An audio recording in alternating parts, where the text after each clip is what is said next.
Assalamualaikum warahmatullahi wabarakatuh. Nama saya Agus. Aku Vina Malpiani dari Fakultas Ilmu Hukum di Universitas Pamulang. Nama saya Dinda Putra Medanti. Nama saya Ahmad Fiani dari Fakultas Hukum Universitas Pamulang. Hai, pada video kali ini kami akan membahas seputar kenotarisan. Menjadi seorang notaris di Indonesia merupakan profesi hukum yang prestisius dan memiliki prospek kerja yang cerah. Kira-kira apa sih notaris itu? Notaris merupakan pejabat umum yang berwenang untuk membuat akta otentik yang memiliki kekuatan pembuktian yang sempurna sebagai alat bukti yang sah dalam setiap transaksi dan perjanjian. Seperti halnya jual beli tanah, pendirian perusahaan, bahkan dalam urusan perkawinan.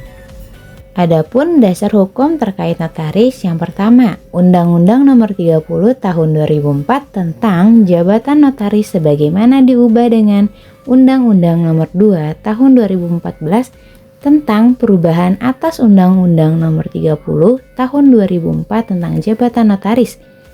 Kedua, Peraturan Menteri Hukum dan Hak Asasi Manusia Nomor 19 Tahun 2019 tentang syarat dan tata cara pengangkatan, cuti, perpindahan, pemberhentian, dan perpanjangan masa jabatan notaris. Yang ketiga, ada dalam Peraturan Menteri Hukum dan Hak Asasi Manusia Nomor 19 Tahun 2001 tentang formasi jabatan notaris dan penentuan kategori daerah.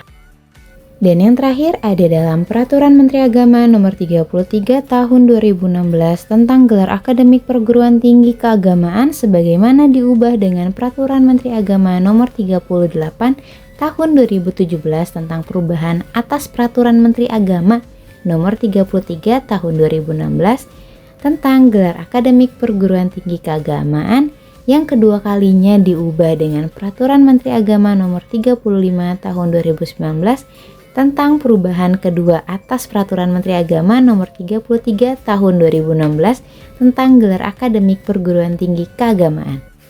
Adapun syarat-syarat menjadi notaris yaitu merupakan warga negara Indonesia, bertakwa kepada Tuhan Yang Maha Esa, berumur paling sedikit 27 tahun, sehat jasmani dan rohani yang dinyatakan dengan surat keterangan sehat dari dokter dan psikiater, berijazah sarjana hukum dan lulusan jenjang strata 2 kenotariatan, telah menjalani magang atau nyata-nyata telah bekerja sebagai karyawan notaris dalam waktu paling singkat 24 bulan secara berturut-turut pada kantor notaris atas prakasa sendiri atau atas rekomendasi organisasi notaris setelah lulus strata 2 kenotariatan. Selanjutnya, tidak berstatus sebagai pegawai negeri, pejabat negara, advokat, atau tidak sedang memangku jabatan lainnya yang oleh undang-undang dilarang untuk dirangkap dengan jabatan notaris, serta tidak pernah dijatuhi pidana penjara berdasarkan putusan pengadilan yang telah memperoleh kekuatan hukum tetap karena melakukan tindakan pidana diancam dengan pidana penjara 5 tahun atau lebih. Agar pemahaman kita lebih bertambah terkait kenotarisan ini, yuk kita simak video berikut.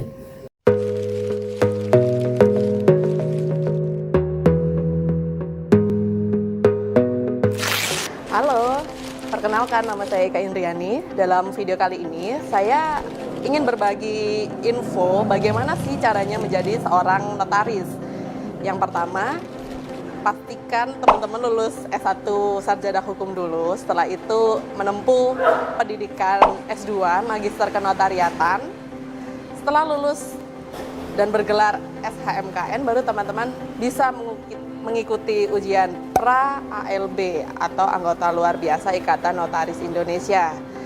Yang mana ujian pra-ALB itu diselenggarakan oleh masing-masing pengurus daerah atau pengurus wilayah. Itu ada ujian pra-ALB-nya. Setelah ujian pra-ALB lulus, teman-teman bisa mendaftar menjadi anggota luar biasa Ikatan Notaris Indonesia. Langkah keempat, teman-teman harus melampaui yang namanya magang ya. Magang di sini ada magang di kantor notaris selama 2 tahun, lalu mengikuti magang bersama yang diselenggarakan oleh pengurus wilayah Ikatan Notaris Indonesia selama 4 semester. Nah, setelah selesai magang bersama selama 4 semester ini diakhiri dengan ujian magang bersama juga. Setelah itu magang di BPN atau di kantor pertanahan selama kurang lebih 6 bulan dan di kantor PPAT selama 6 bulan.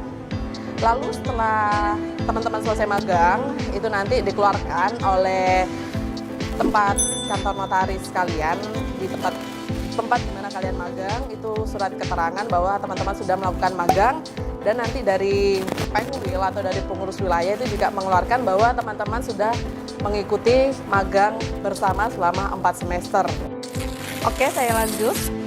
Langkah yang ke-6, setelah magang tadi sudah selesai, teman-teman harus mengumpulkan sebanyak 30 poin, yang mana poin-poin ini bisa teman-teman dapatkan kalau teman-teman mengikuti seminar, entah itu di Pengda yang ada di seluruh Indonesia, pengurus Ikatan Notaris Indonesia.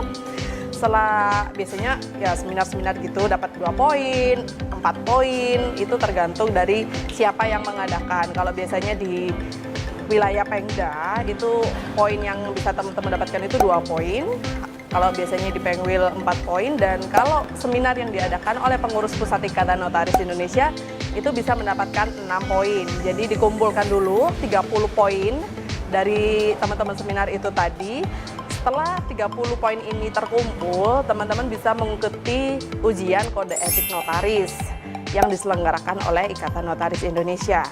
Setelah ujian kode etik notaris ini ada ujian pengangkatan notaris. Ujian pengangkatan notaris atau biasanya disebut dengan PPKJN itu diselenggarakan oleh Kementerian Hukum dan HAM Republik Indonesia. Oke, jadi setelah ujian pengangkatan notaris itu nanti juga keluar berupa sertifikat yang mana teman-teman dinyatakan lulus atau tidak dari Kementerian Hukum dan HAM Republik Indonesia. Setelah dinyatakan lulus, teman-teman bisa melakukan permintaan pengangkatan notaris di aplikasi Ditjen AHU. Oke, setelah melakukan permohonan di aplikasi Ditjen AHU online, teman-teman nanti harus melakukan pembayaran lagi ya, itu nanti untuk proses pengangkatan teman-teman sekalian. Oke, jadi setelah SK notaris teman-teman turun dari aplikasi itu tadi, maka bisa dicetak dan melengkapi berkas-berkas itu untuk dibawa ke Kanwil Kemenkumham di mana tempat teman-teman melakukan pengangkatan ya, karena biasanya juga tiap wilayah itu ada kuotanya masing-masing. Nah, setelah melakukan pengangkatan, berita acara sumpahnya turun, teman-teman bisa langsung buka kantor notarisnya ya. Oke teman-teman, begitu tadi ya cara-caranya yang ingin menjadi notaris atau PPAT, dan video ini bisa di-share kepada siapapun yang ingin menjadi notaris atau PPAT. Semoga sukses, saya Ika Indriani, sampai jumpa.